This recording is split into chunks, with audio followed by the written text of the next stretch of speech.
Hey there folks, Aldershot here, and today we're going to recap day 2 of E3 2015, June 15th. Today's presentations were by Microsoft, EA, Ubisoft, then followed by followed by Sony. And Sony definitely had a doozy of a presentation. Alright, we'll obviously talk more about that at the end of the video, see how they were the last ones to present, right?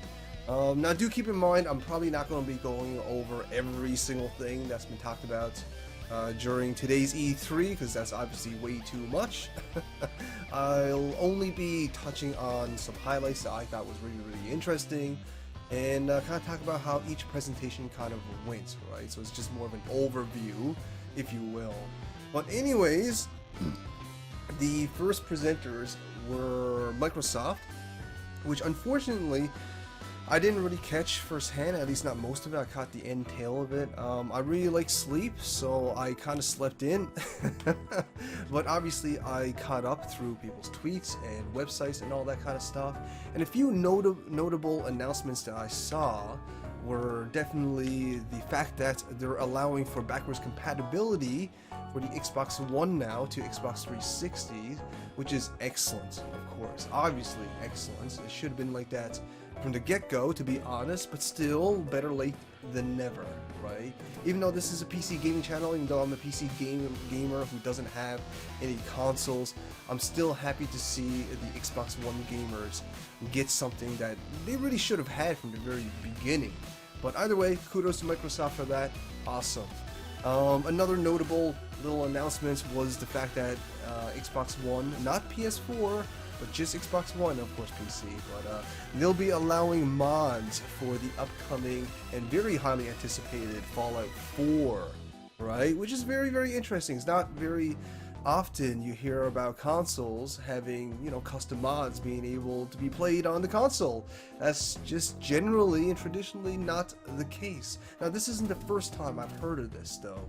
Early into the PS3's lifespan, I believe Unreal Tournament 3, when that was a new thing, Epic and Sony allowed for custom mods on that game. So again, this is not the first time I've seen it happen. I am curious to see how Xbox is going to implement this, though, all the same. I'm curious to know why Sony's not allowing for the same thing. That seems kind of weird. But either way, you know, as a PC gamer, whatever, but for the Xbox One gamers, I'm very happy for you guys. That's awesome.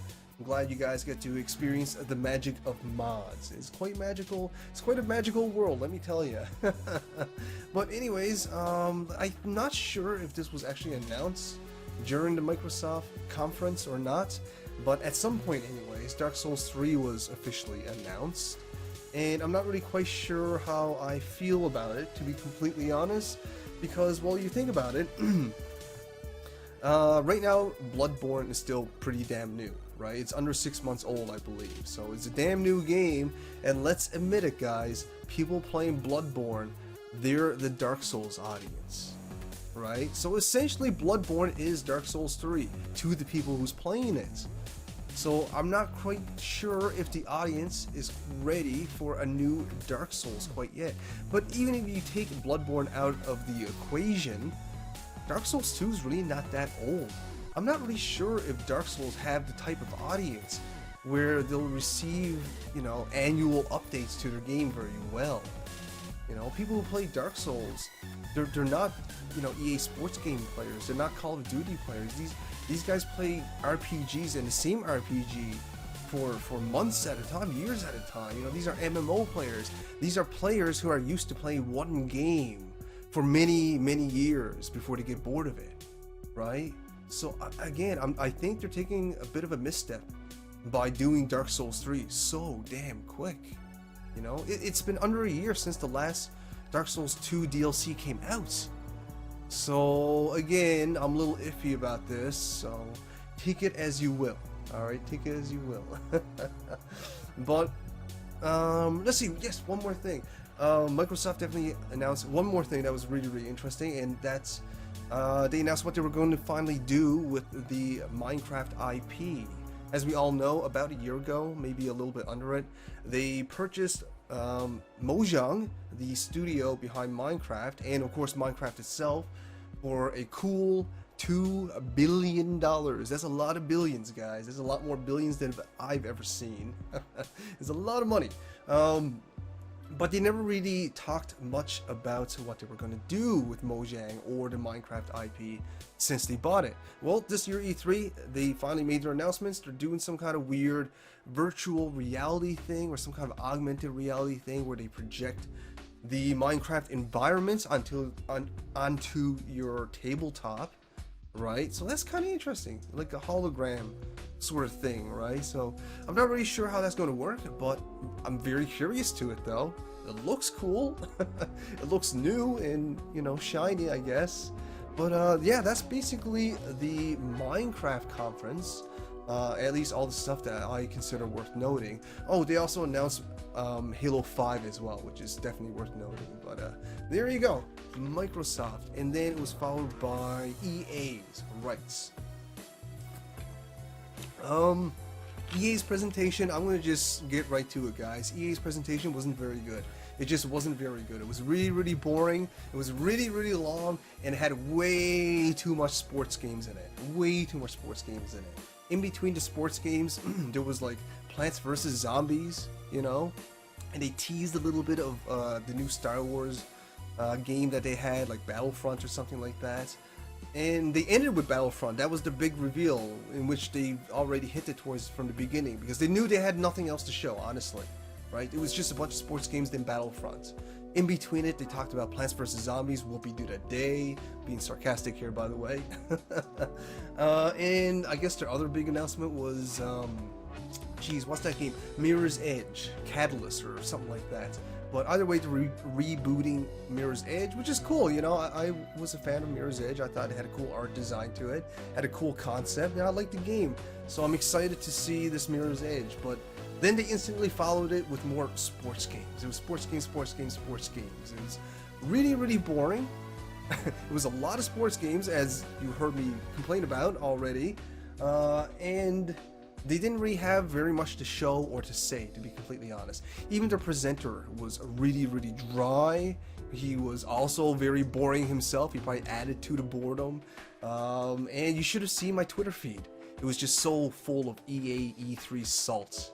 Everyone was saying, oh my god, not more sports games.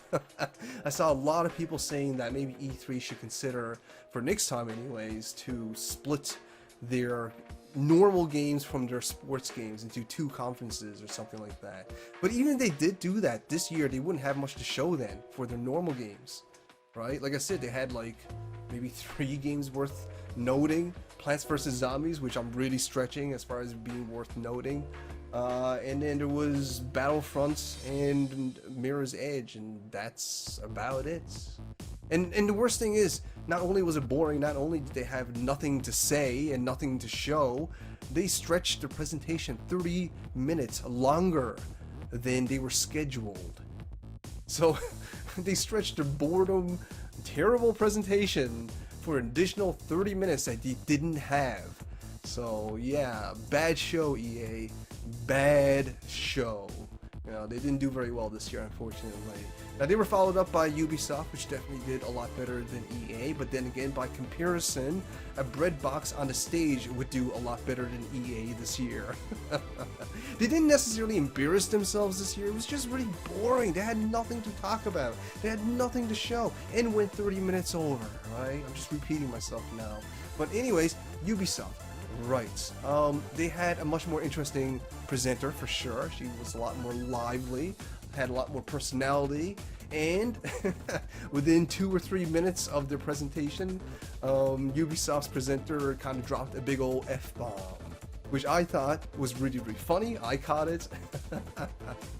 You know, a little bit unusual for these kind of circumstances, but, you know, pretty harmless. You know, I'm not making a big deal out of it, but still funny, you know, in the context that it is. But anyways, Ubisoft, to be completely honest, their presentation, although better than EA's, it wasn't overly memorable. You know, they didn't do a bad job. They did a pretty good job, in my opinion. But their games were just like, yeah, you know, that's pretty cool. You know, they're like on that level. It's like, yeah, I'm interested. but you know, I'm not going to be like hyped for it, but I'm interested, right? But let's see, let's go over some of the games that might be worth noting. They started with the new South Park game, which is definitely awesome. I was actually a big fan of Stick of Truth, so I'm actually pretty excited about that. And they even brought up Matt Stone and Trey Parker to help with the presentation on that part, so that's cool. That was definitely cool. They also talked about Rainbow Six Siege as well as The Division, and also Ghost Recon Wildlands. So Rainbow Six and Ghost Recon looks like Ubisoft is definitely pushing out some tactical shooters this year. And The Division, I thought, was probably their highlights of the show. Definitely looks really interesting. It wasn't the first time they showed it, so again, the hype isn't that built. Again, not because it's bad, but because we've seen this before. But either way, looking at more of the gameplay, it kind of looks like a multiplayer apocalyptic survival game. Like, the gameplay showed a group of people hunting down another group of people. Then at the end of the video, one person from that group of people betrays everybody, takes all their loot. Kind of like what you see in DayZ, right? So I'm thinking The Division is looking more and more like a AAA post-apocalyptic survival game, which I'm curious to, because it'll be like the very first real, true blue AAA survival game, right? So definitely keeping an eye out on that one. But other than that, that's basically the Ubisoft presentation. Again, nothing worth noting, but nothing terrible. Oh, they also announced a new Assassin's Creed, but who didn't see that coming, right? Alright, well, moving on, we also have Sony's, and my god, Sony definitely, they definitely dropped a big bomb this year. They dropped multiple big bombs this year. In fact, get this is their appetizer. This is what they started off with, right? The Last Guardian. Yeah, can you believe it? Not a teaser, not just a teaser, I should say, but an announcement of its release date. Yeah, they actually have a release date for it now. Well, sort of. A pseudo-release date. They said 2016. Now, that's still pretty good. That's still pretty promising, considering that title was on hiatus for almost half a decade. You know, people practically forgot about the game by now, right? People were joking. It was like, I wonder, are we going to see The Last Guardian? But there it is, The Last Guardian. The trailer showed more gameplay than previous trailers showed. Showed a lot of gameplay, actually, with the bird, dog, griffin things. Definitely pretty cute, I gotta say, pretty cute. My Twitter feed definitely exploded when they announced The Last Guardian this year as well. Nobody expected it. I didn't expect it. Everyone's jaw dropped. Mine definitely did. And yeah, pretty cool. But at the same time, be skeptical, guys, because they announced it for 2016 and not 2015. They've done this before, and they pushed it back to the point where they just stopped talking about it. So I'm hoping it's not going to be the case this time. I doubt it's going to be the case this time. You know, they'll literally be doing the same thing over again. But again, be skeptical on your hype for this one, guys. Until you get more further information, just hold off on your hype. But let's see, what else did they talk about? They talked about Ratchet and Clank and other Sony things as well. They also talked about new Uncharted. But their biggest bombshell this year, honestly, I'm just going to get right to it. They talked about an FF7 remake. That's right, guys. That's right. It's been confirmed. FF7 is officially getting a remake, and it's exclusively for the PS4. It's probably going to be a timed exclusive, to be completely honest, but still, holy crap. When they announced it, like, my Twitter feed blew up. Everyone blew up. The internet blew up. I blew up. It was crazy. No one expected it. For years, they said they're not going to do it. For years, they said they're not going to do it. And the very smallest hint that they were going to do it, they were like, oh, sorry, that was actually just a tech demo. You know, they did it when the PS3 was announced. Like, oh, that was just a tech demo. You son of a bitch. Right? But this time around, the words remake actually came up. So we can be sure this is actually confirmed this time around, which is quite shocking. Quite shocking indeed. It was really weird how it got announced, at least the circumstance I heard about it anyways. I was actually hanging out in Ginger Dragon's stream at the time, and coincidentally enough, he was streaming Final Fantasy VII, classic of course, and when the trailer started, like I could hear the Final Fantasy VII music. I can clearly see this is Midgard that they're showing. But I was like, you know what? This isn't the remake. Of course, it's not the remake. Don't be ridiculous, self. This is probably like Advent Children 2 or some new spin-off, you know, because FF7 has done piles of spin-offs. It's practically his own franchise these days, right? So I was, you know, I was going to be like, you know, I'm going to play a little trick on Ginger Dragon. I typed in, hey, look, Ginger Dragon, they're announcing FF7 Remake, because he's a big Final Fantasy fan as well, right? But as soon as I typed that in, I was typing in JKLOL. But before I could even hit enter, the words remake come up on my screen.